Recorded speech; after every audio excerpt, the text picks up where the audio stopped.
there are some good things we did get out of this Pu'u event. One of them is that it added over 875 brand new acres to that coastline back there, expanding the size of our island.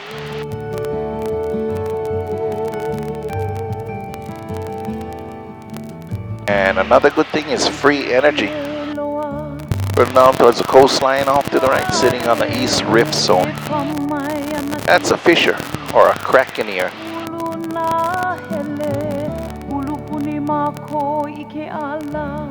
Sitting on that is our Poho'iki geothermal electrical power plant. And the way that power plant works, they drill a hole 6,000 feet right through that fissure, down to where the magma reserves are located. Hot steam and water from that depth shoots up through that hole. Comes to the surface driving turbine electric generators. And water is then recycled and pumped back into the ground. It generates 35 megawatts of electricity, which is 20% of our total electrical power requirements for the entire island.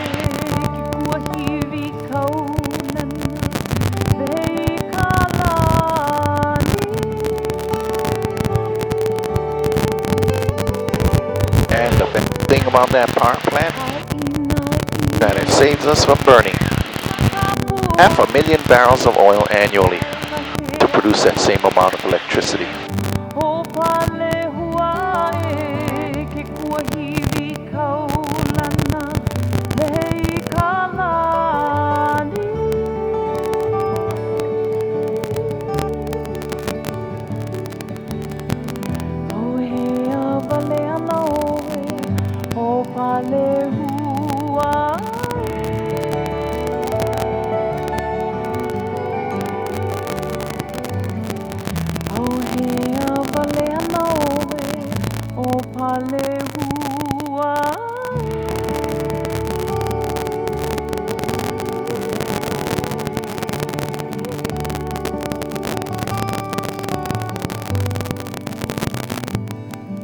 And that geothermal site, it could power up the entire state of Hawaii for the next 100 years.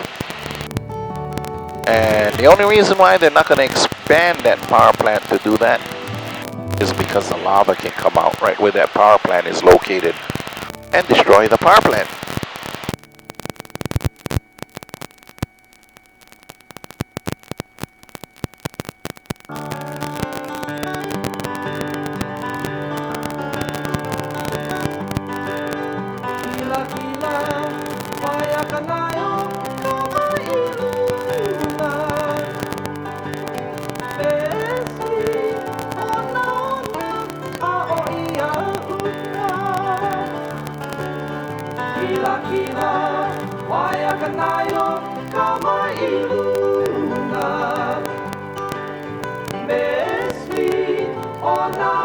And all these homes you see down below, this is the other good reason for that Pu'u event. It's the only place in the state of Hawaii where you can get land reasonably cheap. And now living on an active volcano though, you cannot get it insured against lava or earthquakes. None of those homeowners or property lot owners back in Royal Garden subdivision or the town of Kalapana were ever compensated for the loss of their land or homes due to the lava.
And the greatest and most important good thing about that pool hole vent back there is that it keeps me employed. Flying you folks out here, look at that lava. It's a really excellent job too. Best part about this job, this great office I work out of every day. Comes with some fantastic views. And I get to meet nice people like you folks from all over the world.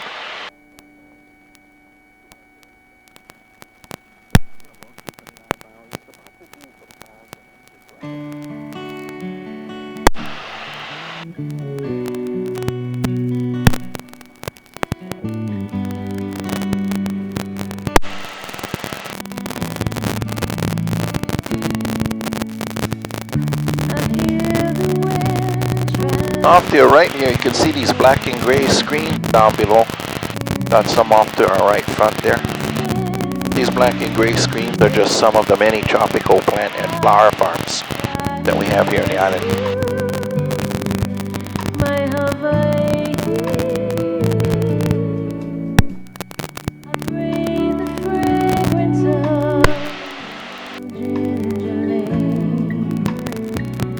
See beneath these screens?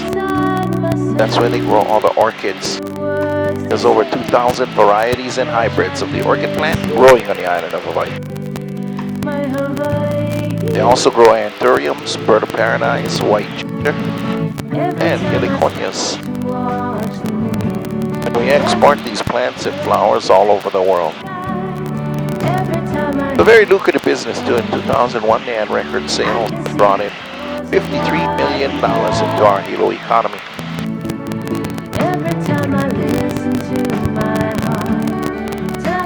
Off below and to our right, this is another macadamia nut farm.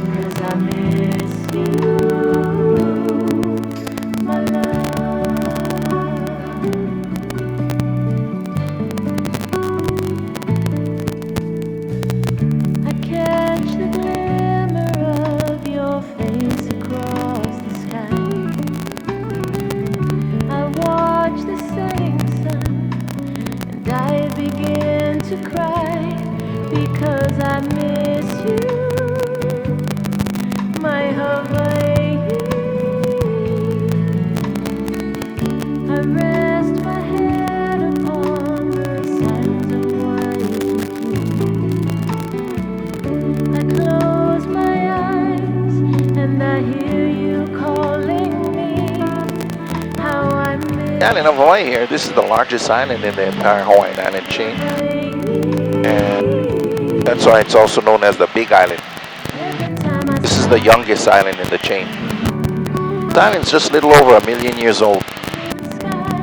The oldest island in the state of Hawaii is the island of Kauai. Kauai is over 5 million years old. And if you took all the other 7 Hawaiian islands that make up the state of Hawaii, and you brought them all together, this island is twice the size of all the other 7 islands combined.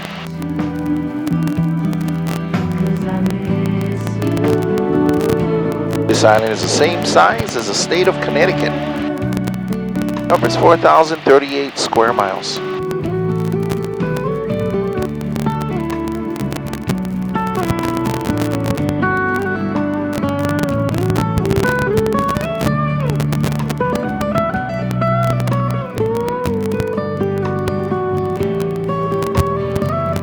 And our island is still growing in size. Off to the right here is the town of Hilo. Hilo is a capital and major port city to the island of Hawaii. Hilo has a population of about 50,000 people.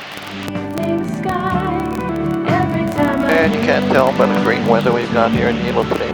This is also the wettest city in the United States. It's the only city in the United States